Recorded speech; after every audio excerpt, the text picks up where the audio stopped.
Hello, I'm Steve with Silbar Homes Real Estate in Spokane, Washington. Welcome to Ask a Realtor. I'm a full-time realtor, and of course, helping people selling, investing, and buying homes is my focus every day. But there's so much more to life than just selling real estate 24/7. So I created this series with the goal of enriching others. I'll introduce you to colleagues who can educate and share their knowledge on real estate related topics. I'm going to introduce local Spokane business people, as well as interesting characters and their stories. My hope is that you learn something, see things through a new lens, and possibly be entertained along the way. So, let's get started.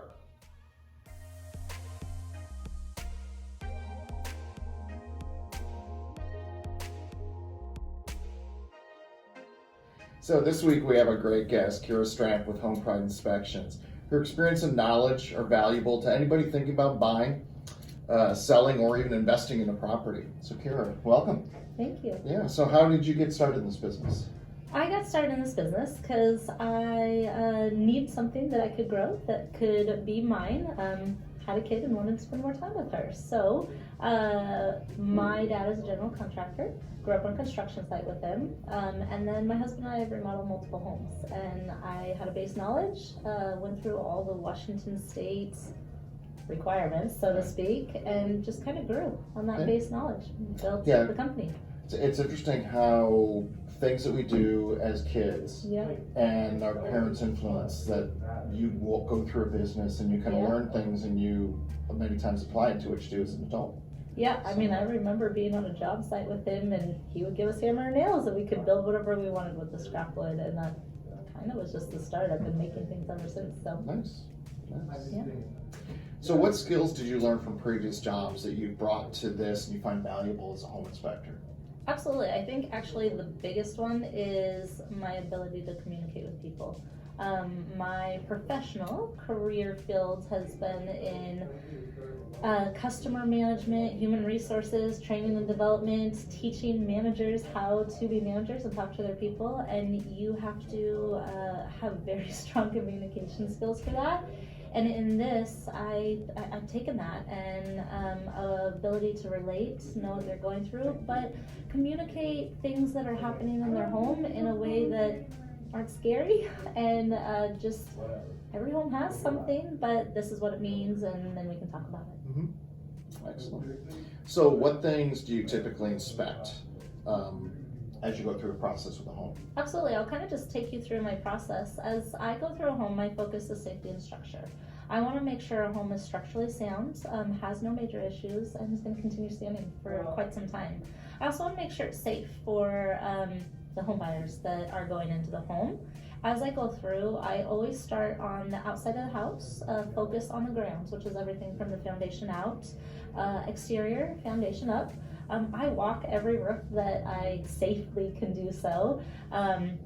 And I want to check out every piece of the roof, chimneys, plumbing vents, all of that. And then as we go through the home, I have a systematic way that I go through homes, putting full loads on all plumbing and electrical as we go through.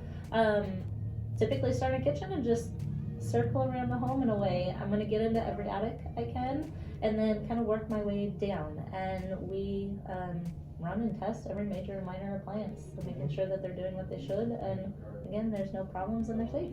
Excellent. Yeah, a lot of times, excuse me, I'll tell clients that, you come on board because you're a professional and you know things to look for, and they shouldn't just worry about things they can't see or things they don't know about. But at the same time, that if they do want to make an offer on a house and we see something that we know is going to have to be fixed, we'll actually write that in the offer to make sure that the seller has agreed to do that up front, and we don't have to negotiate after the fact, because then if they agree to that, then you can find things, in essence, you can break the house, which is what clients are hiring an inspector to do, to tell them what's wrong or a checklist that they need for the future. So that way it seems like we always get what we need plus a little bit more, versus if we have to just put it all in the inspection response and negotiate out. Yeah, it gets tough. Yeah. I also think it's good to the home buyers, when you're buying a home, you have this emotional connection. You want to see your family there. Where's all my furniture gonna go? Where are all the kids gonna sleep? You're not testing every outlet. You're not getting in attic spaces. You're not opening every window. I know those are simple. A couple of them are simple things, but no one ever thinks to do that. So it's a great way to kind of add to that knowledge base of what you have going on in your home. Yeah, I had a situation last year. The buyer and I were at the house, and this house had crank windows. Oh. And they were very nicely, I think they were like Pella, very nice windows. But for whatever reason, one of them wasn't really attached. So as soon as we started cranking it, almost fell out. Yep. Almost fell out.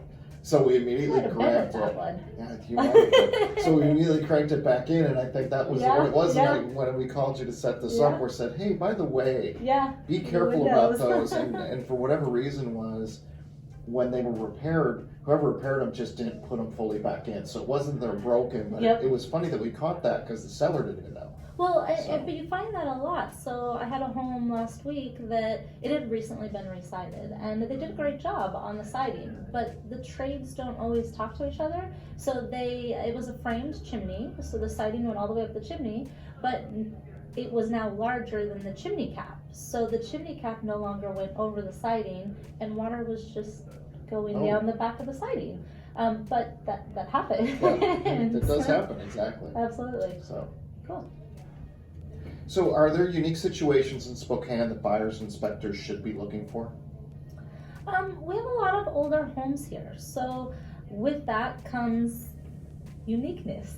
They're not built like they are today, so yeah, there's quite a few things. Building standards have changed a lot. When you have your older 100-year-old homes, you have stone foundations, you have handrails and guardrails that probably aren't there, you have ungrounded wiring, you have older plumbing systems, and a lot of things like that we see here that in other areas you don't, just because our homes are a little bit older. Could you share with us the most unusual situation you've come across in a home inspection?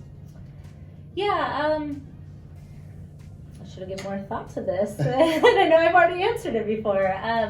So I think you find a lot of just homeowner DIY stuff. And it might not even be DIY stuff. It might just be homeowner doesn't want to hire a professional but wants to make it work. I've found coffee cans in the attic space around ceiling lights so the insulation can stay away. You find caulk around a drain pipe so it doesn't leak instead of buying the 50-cent little piece that it takes to screw it on. So you just find a lot of little things like that. I don't know if it's the most unusual, but it's the most memorable in my mind, and it usually comes with investment properties that have renters they're renters, so they don't have as much pride in their home.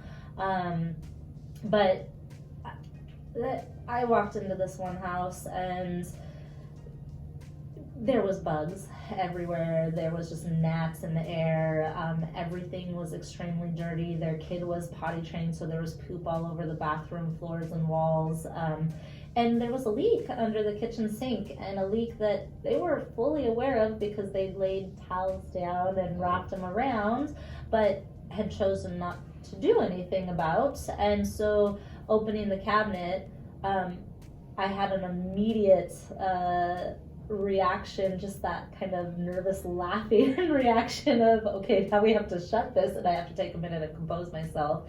But completely black, just growth of a constant drip going around, and I feel for the people and the kids living in that house with things happening like that. And unfortunately, you see homes that people maintain really well, and then you see homes that don't get maintained, and it's a lot to have a home, but it doesn't take much to keep it going forward and keep it in good condition. If that leak would have been taken care of the second it started leaking, you would have no issues, and now you have more issues. Now you have big issues. Now you have water in your home. Now you're taking out cabinets and floors and everything like that. Yeah, so absolutely, and probably medical bills too, because you've been exposed to. You're not breathing in. Yeah, absolutely. Never a good thing. No. So, what has been your most rewarding experience as a home inspector?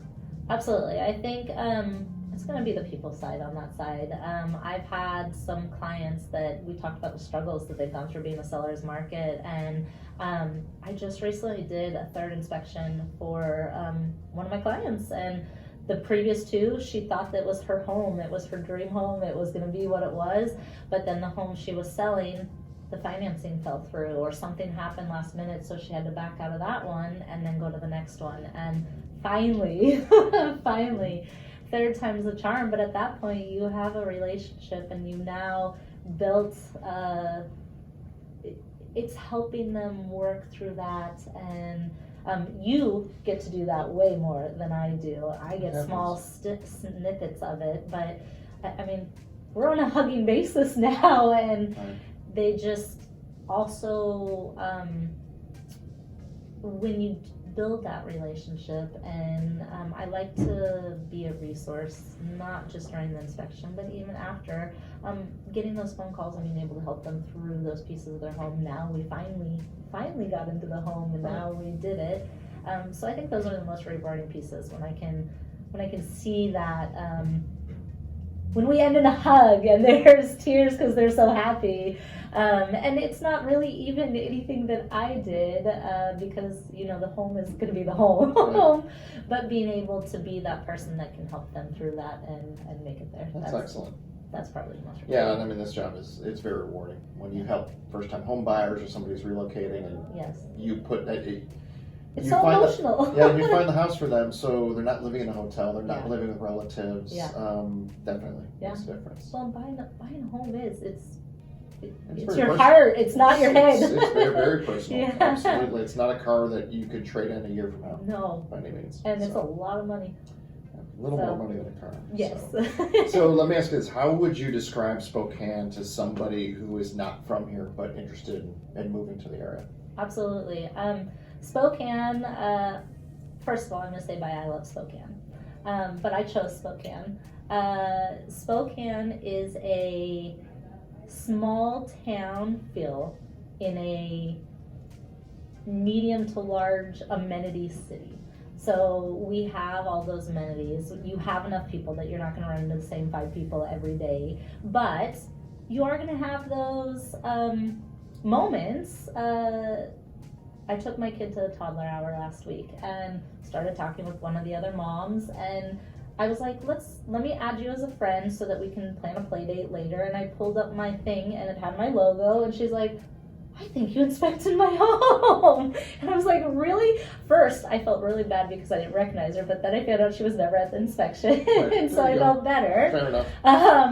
But it was kind of that small town. Hey, you run into those people, you make those connections, and I love that. It's slower paced, but you still have amenities. You're still a city. You still have great restaurants.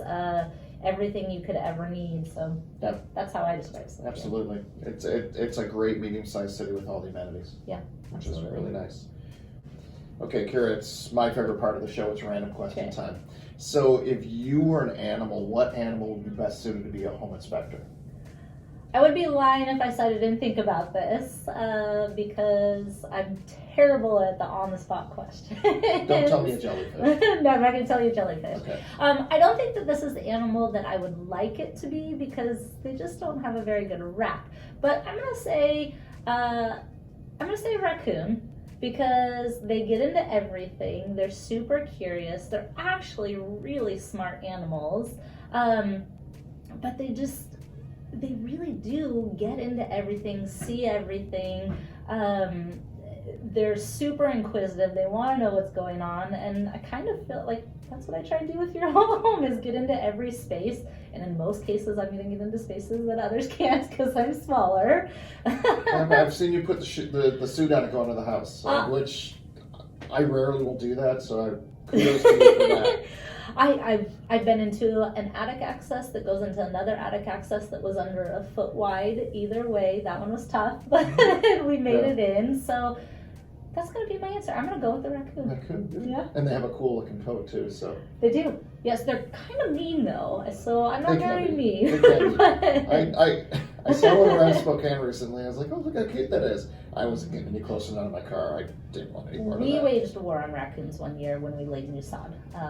Fun facts, they actually like new sod because it grubs and a whole bunch of good stuff Oh, grow there you go. underneath, so they'll come and pull up your new sod and it won't actually take. So we're more educational here than just There about you the go. topic. That's awesome. Well, that's a wrap for Ask a Home Inspector, and I want to thank Kyhra Strampe with Home Pride Inspections for joining us today. And if you have any questions for Kyhra, I'm going to have her contact info on the screen in a moment. And thank you for watching Silbar Homes. If you have any questions or any needs with buying, selling, or investing, just let me know. Thank you and have a great day. Thanks, Steve. You're welcome. Thank you. Yeah.